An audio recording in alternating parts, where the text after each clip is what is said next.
This time on Hellfire Heroes. Make sure that no one goes inside. A trailer goes up in flames in Slave Lake. Whoa! Okay, get the truck in there and just place this dash up. A man is trapped inside his vehicle in Port Alberta. As long as his legs aren't pinned in there. And a training exercise goes south in Saskatchewan. In rural counties and small towns across Canada, a special breed of firefighters risk their lives to serve and protect the people who live and work here. When it's game day, it's on until the last person is safe. We'll get you out of here in just a moment. Our fire crews put their lives on the line every day. In British Columbia, Alberta, and Saskatchewan, firefighters are the last line of defense and everyday heroes. It's all about honor, courage, dedication. Serve something greater than yourself.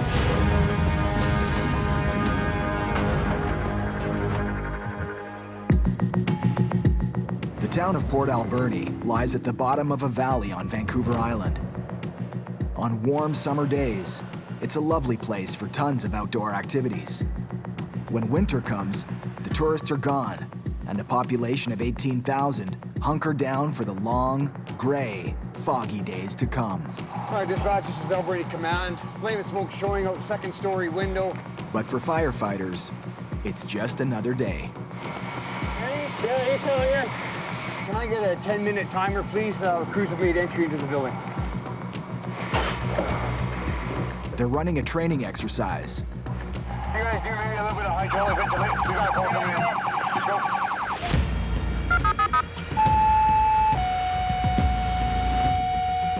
Port Alberta, duty crew, motor vehicle incident, Bird Street, your cross streets are Carrier and Arbutus. Time of page 11:28. MBI. An MVI is a motor vehicle incident, so they'll need engine 4. All right, dispatch. How many copies your page to MBI? Acting Captain Ian Ritchie is in command. If we're going to a motor vehicle incident, we're leaving from station, we're going to take Rescue 4 because it has the jaws of life, it has the airbags. Bird Street up top near Carrier. So Rescue 4 is our front line that we're taking out. So it says the incident involves multiple vehicles. One person's unconscious by the looks of it. Ian is a 20-year veteran firefighter, recently promoted to acting captain, next in line to become a full captain. Downstairs, right-hand side. Nobody stays an acting captain forever. You're either a firefighter or you're a captain. I'm in like a 3 a.m. shower. And captain is where I want to be. First concerns will see if the vehicles are stabilized, if there's any fluids leaking or anything like that, or I gotta look and see if there's any power lines or anything like that that are down. And the stability of the vehicles and see if there's any entrapment. All right, dispatch, Alberta 4 is arriving on scene. PCAS is also on scene. Richie, command, it appears that we have 2 vehicles upside down, one in the ditch. Paramedics from BC Ambulance Services are attending to a victim trapped inside the wreck. When I hear that somebody's entrapped, if the person's alive and we're going to effect a rescue, we need to go on that right away. What do we know, Rick? Before firefighters can attempt a rescue, paramedics have to confirm the victim is alive. If the crash is fatal, the RCMP will need to perform an investigation. There's a lot of impact on this side, so she might actually be like pinned here. Ian waits for the paramedics' assessment. Alberta 15, Alberta Command. Go ahead. Is it possible for you to come to my location? If a call comes in for another emergency, Ian can't abandon the victim, and other lives might be in danger. Copy, I'll be there in 2 minutes. Copy, thank you. But bringing another crew in to man the fire hall is a call only his boss can make. In northern Alberta, in the town of Slave Lake, Slave Lake duty officer, structure fire in this area. volunteer firefighters are being called to action. Chris, can you come drive, please? Someone's house is on fire. About 70 kilometers from Slave Lake, near the town of Smith, at the far edge of Fire Chief Jamie Coutts' jurisdiction. When you talk about Flatbush, Smith, Widewater, Mitsu, those are more remote. So it's great to have those small volunteer halls that can get there fast. Smith is a hamlet with a population of about 250. 4 volunteers from Smith Hall 3 are already on scene, and they're running low on water. So when we roll up on scene, we have our truck and we have our tanker there, and we probably have 20 minutes worth of water if we run both our hoses. The fire has nearly doubled in size since the Smith firefighters arrived. Dispatch, if you copy, Slave Lake is on scene. So they're relieved to see reinforcements coming in from Slave Lake Hall 1 45 minutes later. Slave Lake is the biggest hall with the most amount of people. You can throw people in large numbers at any incident. That's really going to help. Dispatch, McGrath has command.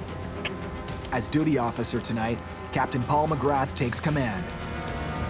So the first thing we need to do, we need to get this line shut down and we need to put an extension on it because we can't get far enough around. Okay.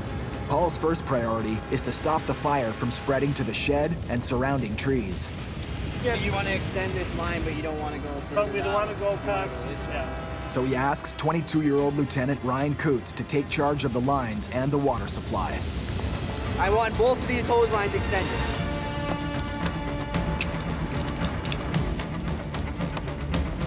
It's definitely been a learning experience for me, being a young officer, and there's firefighters here that have way more years of experience than me. So it's looking at those guys to help you out and just trying to stay humble and learn as much as you can. Hey! Make sure that no one goes inside. There's a crawl space underneath. You guys copy that? No one in on the floor of the building. Most residential trailers have a 1 to 3 foot space under their floor. This crawl space is often used for plumbing and utility lines. But when fire weakens the floor, it creates a dangerous hazard for firefighters. That void space underneath the trailer is an unknown. If the floor gets burnt away and the firefighters drop down, do they get hurt? Is there more fire down there that we didn't know about? Firefighters avoid the crawl space and attack the fire from all sides. Don't go breathing that smoke, guys. Stay right the hell out of it. But suddenly, the winds shift direction and take the firefighters by surprise. Back up, clear out.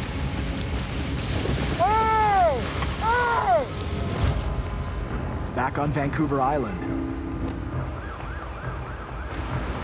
Acting Captain Ian Ritchie's boss just arrived on the scene of a car crash. Okay, so I'm thinking the way it's looking right now, we're going to be here for a bit. Ian is on standby to free the victim, but other lives could be in jeopardy if another call comes in. So he asks his boss, Deputy Chief Wes Patterson, to call for reinforcements. He wanted the comfort level of a senior officer in calling in another crew should another call happen while they were tied up on this first call. He knows he's going to be there for a while. He's not sure how long. It might be an hour, but that's an hour that we can't leave that scene and go to another call. Go for it. Good. But a few moments later, they learn of the victim's passing. So it's been confirmed now that it's a fatality, so it's what they call a Code 4. We're going to be under RCMP jurisdiction, if you will. The law requires the RCMP to investigate the crash. And for now, there's nothing more firefighters can do. Turn the station, clean up, and then they'll call us back when they need our services. Port Alberta, Engine 4, Fire Dispatch. Without a moment to process this tragic death, the crew is called to a new emergency. Have a new alarm activation coming in on Tebow Avenue.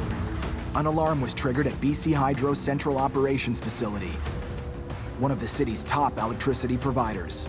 We take all alarm activations seriously. We don't know until we arrive on scene what we got. Force arriving on scene. Ritchie is command. We'll be investigating. There's people outside. In northern Alberta, a sudden wind shift Don't go breathing that smoke, guys. Stay the hell out of it, okay? forces firefighters to pull back from a fully involved trailer fire. Back up, clear out. Watch behind you, watch behind you. So they change tactics. We open a wide fog and it creates a hydraulic vacuum and actually helps draw smoke away from it as we're fighting the fire. The wide fog setting on the spray nozzle protects the firefighters, pushing the toxic smoke away from them. That does that whole thing, yeah. Slow down whenever you can. But under all that smoke, the fire is showing no signs of surrender. Yeah. I'm gonna go around and I'll try and push that wall back this way. Yeah, and then we'll start again. To get water on the fire inside and under the trailer, they'll have to knock down what's left of the walls. Heads up.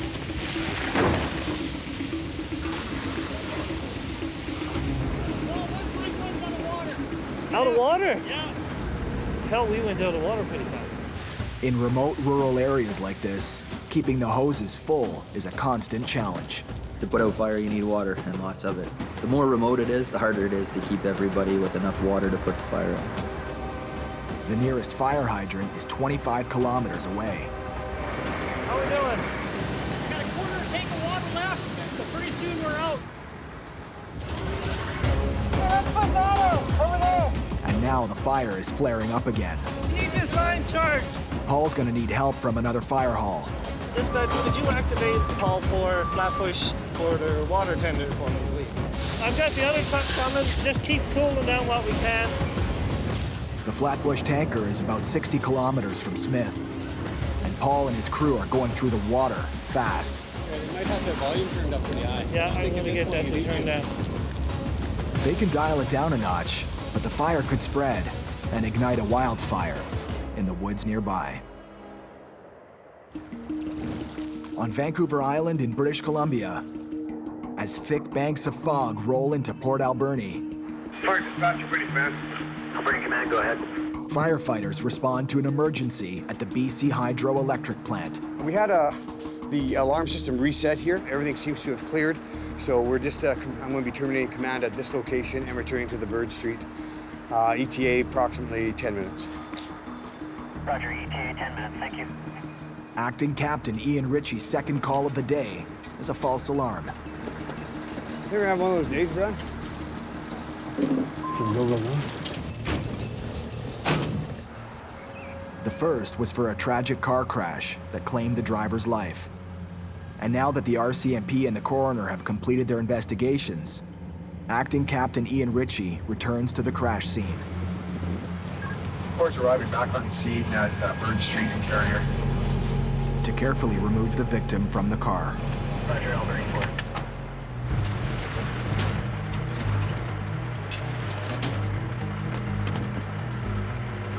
We'll stabilize it a bit.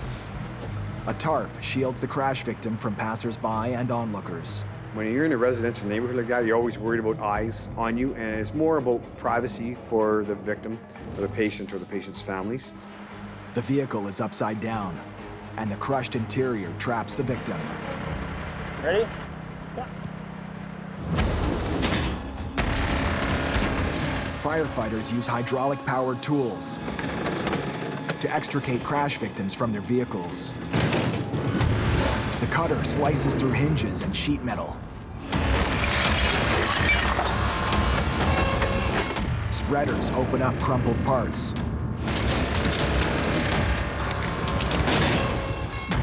Rams are good for pushing collapsed dashboards away from a trapped victim.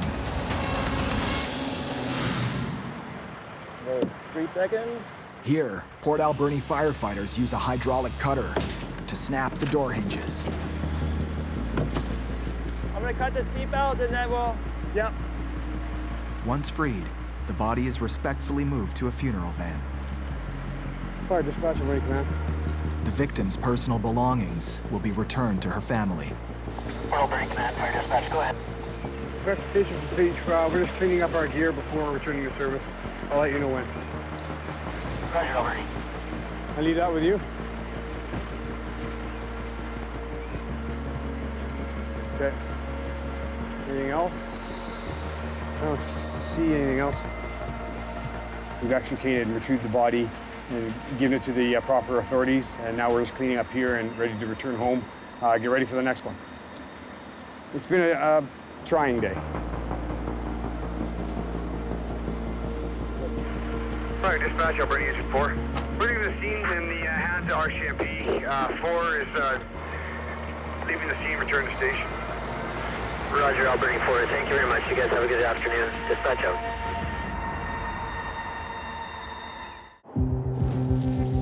On the west coast of British Columbia, Oh yeah. it's been a long, hard shift for these Port Alberni firefighters. But the worst is yet to come. Sprout Lake Fire Department, Port Alberni duty crew, motor vehicle accident reported. All we know right now, 3 vehicle MVA. Alberta 4 is responding. On this shift, Acting Captain Ian Ritchie is the officer in charge. Be advised, collision is head-on and there is a dump truck involved.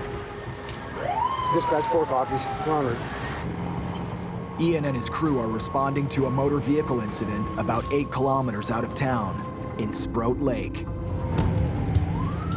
While I'm en route, I'm thinking of trying to be a step ahead. The call will dictate the checklist, because obviously a fire is going to be different than an MVI. It's going to be different than a medical first responder. Alberta 4, we just heard from Sprout Lake 469. Looks like extrication is going to be required for at least one of the vehicles. This call came a little bit different to me. Knowing that I had an extrication, it's like, okay guys, get ready to do some work here. It's go time. A driver is trapped inside a wrecked vehicle. Sprout Lake volunteer firefighters are first on scene, but they don't have the extrication tools they need to get him out. Fire dispatch, Alberta Engine 4 is arriving on scene. We'll be out investigating. So they've requested Port Alberni to assist.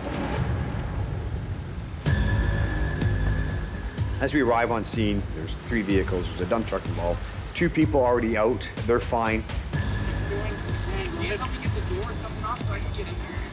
BCAS, they're the ones performing the medical aspect to that scene. We're providing the rescue extrication aspect of that scene. Right away, my focus turns to the patient and get him out so BCAS can take over patient care.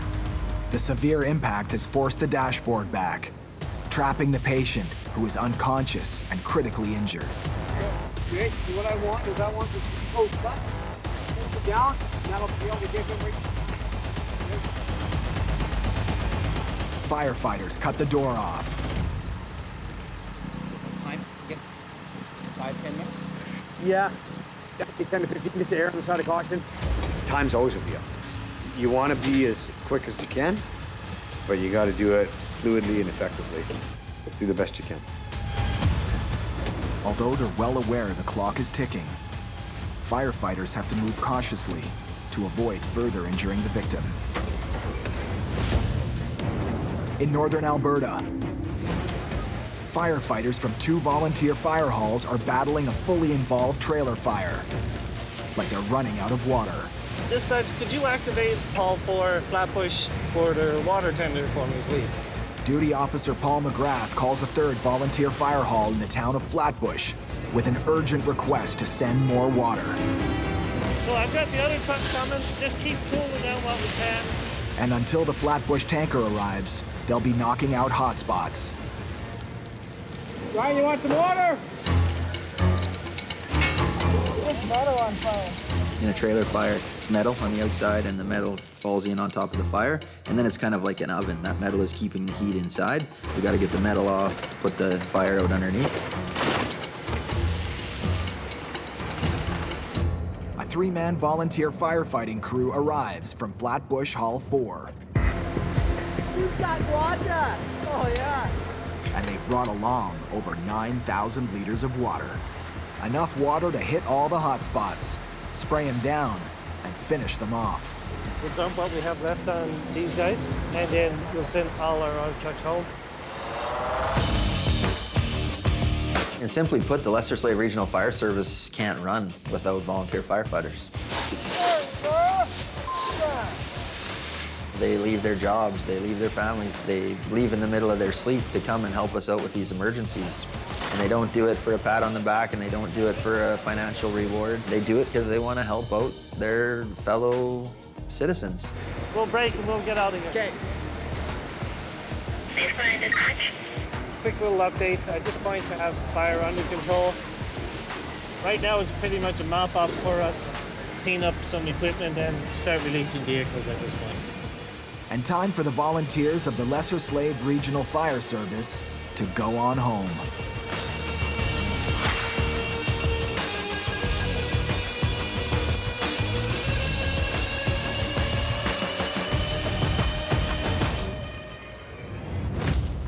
Back on Vancouver Island, Port Alberni firefighters have stepped outside their jurisdiction to assist the nearby Sprout Lake Volunteer Fire Hall. They work as fast as they can to free a critically injured patient from a wreck so paramedics can resuscitate him. I'm gonna leave a bit in case we have to roll the dash.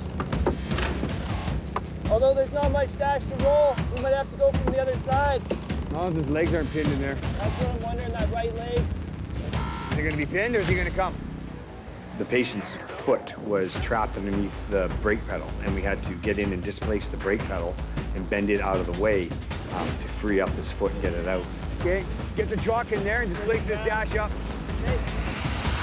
Firefighters use the ram tool to lift the vehicle's crumpled dashboard and free the driver's leg.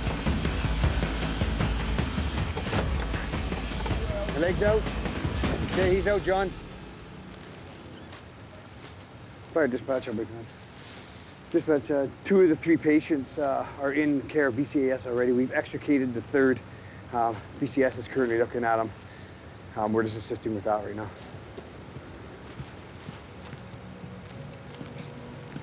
Ian and his fellow firefighters did everything they could to save the man's life. Deceased now. Oh, is he? No, he's gone.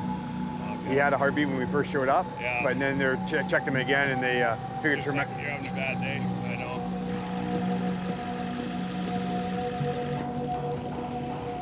Rick, ID here. Death isn't a part of the job. Death is a part of life. Everything dies. Some more tragically than others, but I'm only there trying to either reverse it, change it, or help it. All right, boys, let's get turned around and pointed back towards home.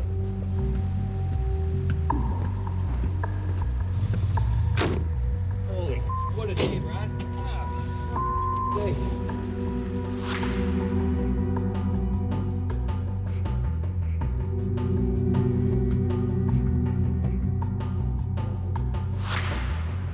As an aspiring captain and 20-year veteran, Ian is aware that the years can take a toll. I remember my captain's telling me that we'd be driving through town, and he says, you remember certain buildings or certain places by calls that you've been on there. I didn't think much of it early in my career, but then as time went on and more buildings and more places became relevant, I understand what he was talking about.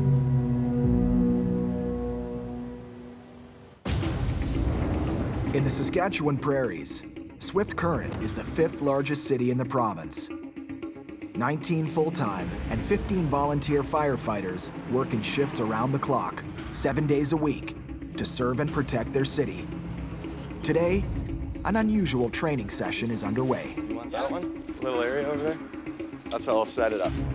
This is a confined space training exercise, not recommended for anyone prone to claustrophobia.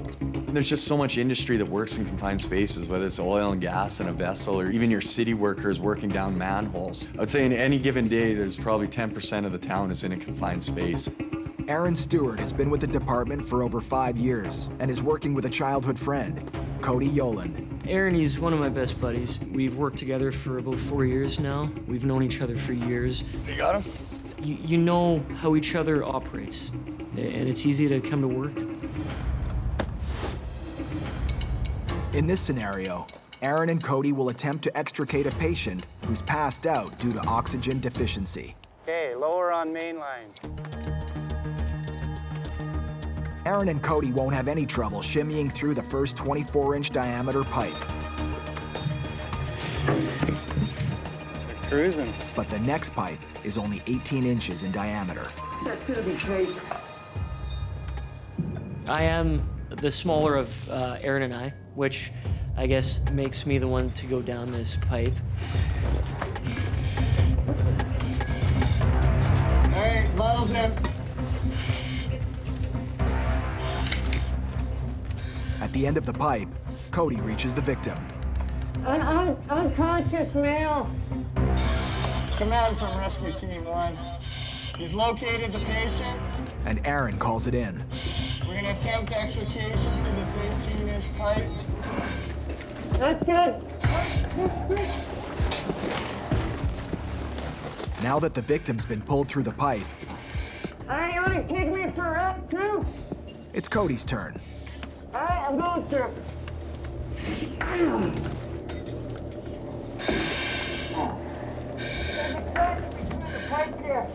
Halfway through, Cody hits a snag. The pack stuck in the tractor. Yeah, rescuer 1 is stuffed in the 18-inch tube.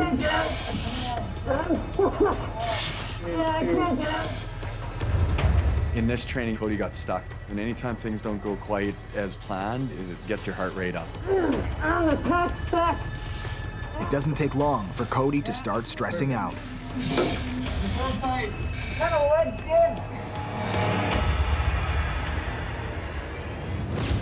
870 kilometers to the northwest in Yellowhead County, near the town of Edson. Yellowhead Fire, you're responding to a chimney fire. Multi-story involved, 1.5 floors. A frightened homeowner calls 911 for help. His chimney is on fire. Dispatch, engine 12 is on route with 5 on board. Fortunately, the caller's home is only a few kilometers from the Edson Fire Hall. From the time the page was dropped on us to the time we arrived on scene, about 2.5 minutes. Chief Albert Bahri works hard to reduce the county firefighters' response times. That is the type of time you want to have on a structure fire. Chief is on scene, but 14-year veteran Captain Corinne Grant is duty officer, and that puts her in charge. And the fire is out inside, right? You saw, I'm guessing, flames shooting out the wall or something? Yeah. There's an active heat source. There's obviously some sort of fire or smoldering going somewhere, and trying to figure out where the heat was actually coming from, that was our biggest concern. You can still see there's some heat coming out of there. Corinne suspects that a hotspot hides above that drop ceiling. Where do you want me to start? I think we're gonna have to get BA on. These tiles can have asbestos, so. BA is short for SCBA, self-contained breathing apparatus. And Corinne wants everyone to protect themselves before they take down the ceiling. If you don't touch it, it's fine, but as soon as you actually start ripping down walls or ripping down ceiling tiles and you're disturbing it and kicking it up, that's when you're going to get exposure to it. If inhaled or swallowed, asbestos particles will remain in the lungs or digestive tract forever and can lead to many deadly types of cancer. How's it looking, Glad? Still on me, hon. Up the chimney. Okay. Yeah, let's get up this roof. Okay. They can't access the hotspot from the inside, so they try from the outside. There's no visible flame. It's ridiculously there. It's probably like 75% clogged. This call for a structure fire has been downgraded to a chimney sweep. We're gonna start putting the pike pole down the chimney, so get ready. Go for it. There's hot stuff coming down. The hot stuff is creosote, Yeah, that stuff is thick and hot. combustible residue from wood burning in the fireplace. It's like a tarry substance that clings to the side of the chimney as it goes up and cools. And over months, weeks, years, it can build up. Keep pushing. Your last push, you actually got embers. And that creosote forms on the side of the chimney. And if you put a good fire in there, that creosote expands and completely blocks off the pipe for the exhaust to go out. And this is why you clean your chimneys. Hey, you saved it by throwing the fire extinguisher in there. The quick-thinking homeowner was able to extinguish the flames before the fire could spread. The homeowner at this call, he was spectacular. He saw what he thought were flames coming out of the pipe from the stove. He called 911 right away, and then he discharged a dry chemical extinguisher.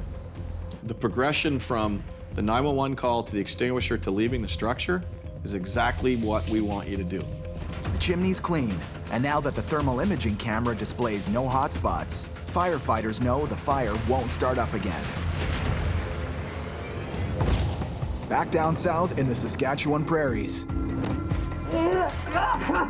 Swift Current firefighters Aaron Stewart and Cody Yoland have run into trouble. Cody is stuck in an 18-inch diameter pipe. It's a training drill, but for Cody, the exercise just got a little too real. This type of real-life situation, your adrenaline would go through the roof, your claustrophobia would spike as well. I feel like you're gonna throw a in there. It usually takes a lot to get Cody rattled, but this exercise is getting to him. You're thinking, I can't move my arms, I can't move my legs. I want to get out of here. Yeah, I'm gonna pull up your leg on. At the same time, I want you to season those shoulders. Aaron does his best to help his buddy. There's a crack in here. You can't get in there, so you're gonna have to coach this guy from outside of the hole to relax and to make himself smaller. Good. Yeah, you gonna pull any harder? We're putting ourselves in some dangerous situations at times, and you need to know that your partner has your back, and they'll do anything to get you out of that situation. Hey, we'll build on 3. 1, 2, 3. Yeah! There you go. Keep going.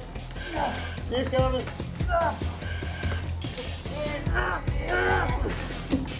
Okay, hold tight.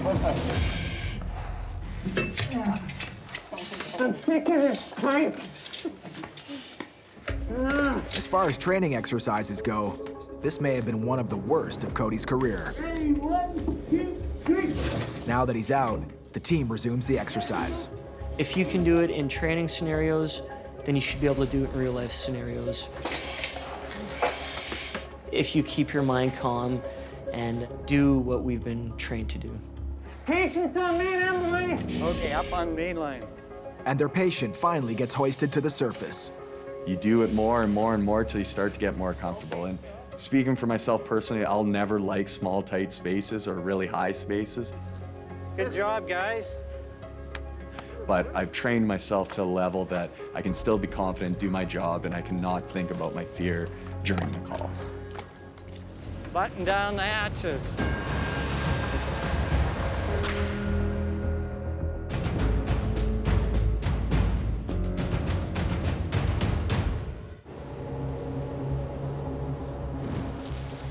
In Saskatchewan,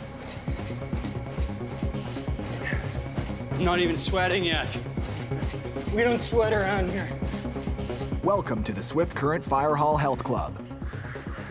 No membership fees, no frills, open 24/7. Firefighters, you need to be in good shape. Oh, we try.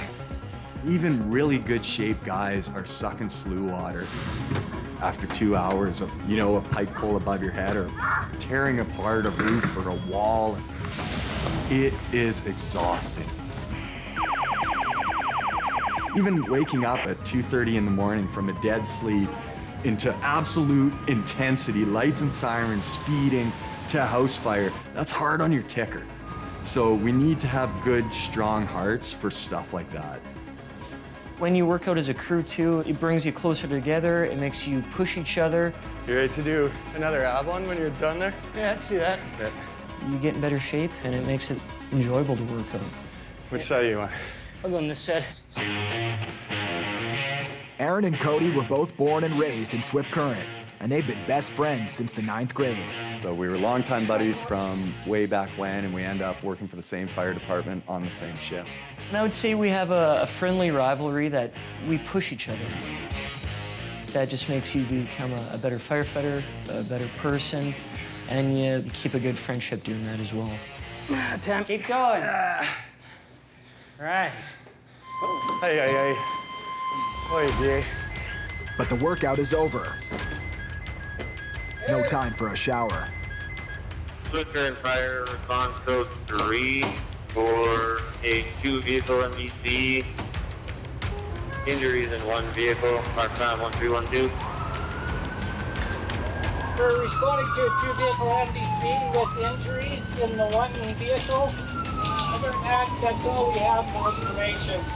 A 2-vehicle collision on a city street with an injury of unknown severity means there's no time to waste. Back on the west coast of Canada, in Port Alberni, British Columbia, Port Alberta, first responder 318 3rd Avenue.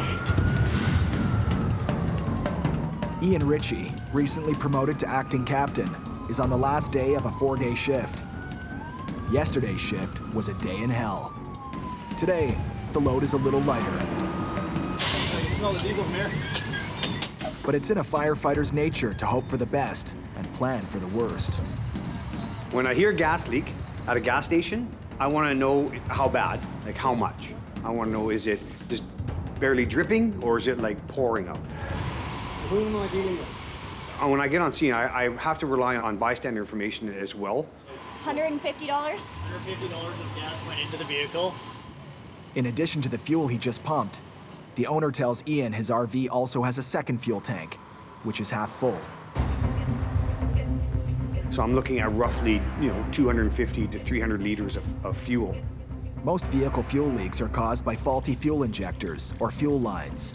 In this case, the RV's leak sprung from a cracked and aging fuel line, which the attendant tried but failed to fix. I couldn't transport that RV anywhere through town or anything until that fuel was offloaded, and that's when I decided to call in a pumper truck and have them come and siphon the tank out.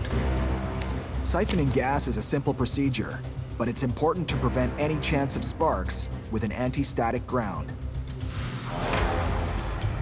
Static electricity fires at gas stations are rare, but they can be catastrophic. But we're going to suck it out from down here.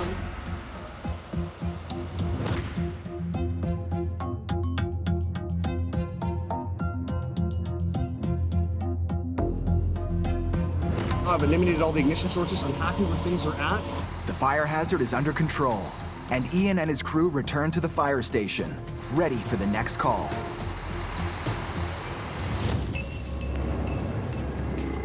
Engine 3 is on scene, and we have a delivery truck and a minivan, and apparently there's injuries in the minivan. Over. In Swift Current, Saskatchewan, Hi, sir. How are you doing? the victim of a car crash has been injured, but there's no need for extrication. So we have our patient being dealt with EMS right now. The airbags did not deploy. The patient's neck and spine are the first responders' main concern. We'll just bring them out that way. The driver of the minivan was complaining of cervical spine tenderness. The fear in a head or neck injury is that how do we move that person without making things worse? So we have to be extra precautious about it. Dealing with death and serious injuries are part of a firefighter's job. How you doing, Kim? Good. And whenever somebody gets lucky, it's a good day for everyone.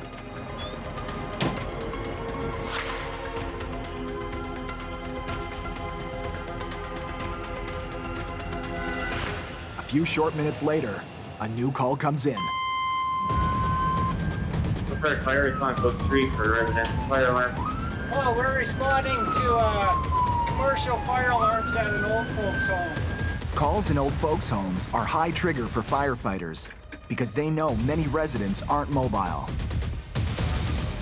In 2014, 32 residents died in a seniors' home fire in L'Île Verte, a small municipality located along the south shore of the St. Lawrence River. Many couldn't evacuate without the use of a walker or a wheelchair. So it's activated in Zone 1? Is that what they said? Yeah. If they need to evacuate the building, they'll need reinforcements, and fast. Swift Current firefighters respond to a call at an old folks' residence. So it's showing ductwork in Zone 1. Let's just go downstairs. Looking for evidence of a fire, but it's starting to look like a false alarm. So it says the duct smoke detector's in Building 1. We've had that issue before. The residence's refrigeration repairman thinks he's the one at fault. I cleaned off an air intake on one of our ducts coming into the building. Sure. And then right when that happened, I think the pressure difference set off an alarm. Turns out some dust came loose in the ductwork and set off the sensor and set off the fire alarm. Everything's reset, looks good, we're good to go. There's hundreds of people living in here, so you have to be on your game. You can't come into this too nonchalant thinking it's just going to be a false alarm, because if it is a real call, the real thing, we have to be ready for chaos.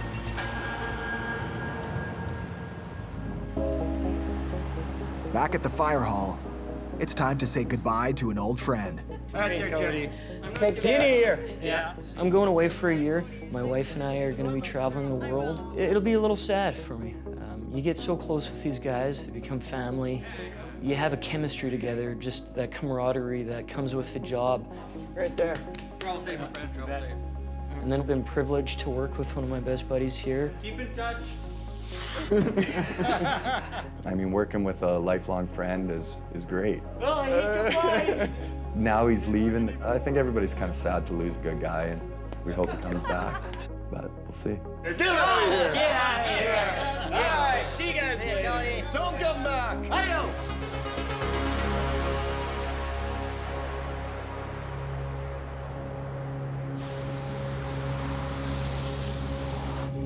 On Vancouver Island, Acting Captain Ian Ritchie has just finished a grueling 4-day shift, and he's on his way home. People think that it's kind of a glamorous job, and it's not always glamorous. There's an ugliness to it as well that people don't understand. You can tell what kind of day you've had by the route you take home. And as great as it is to go home and see our families and be hugged by our loved ones, after that call and after that day, he said, you know what, I think I'm going to take the long way home today. And then the father hat goes on, and you got kids tugging at you saying, Daddy, play with me, I gotta go here, run to soccer practice, go to piano lessons. And so sometimes you just need that time before you switch hats, because you can't just flip the switch off. You still gotta be there for them as well. Hey guys. How was your day? I'm busy. Hey, Sweepy. Hey, what's for dinner? I don't know. Next time on Hellfire Heroes. Single vehicle rollover with injuries. In Alberta, the start of the tourist season triggers a high number of rollovers. That is not good. In BC, thick smoke means it's wildfire season. Holy smokes. Look at the tires. And in Yellowhead County, Oh, yeah. the ultimate ATV faces the ultimate challenge, crossing the mighty Athabasca River. Oh.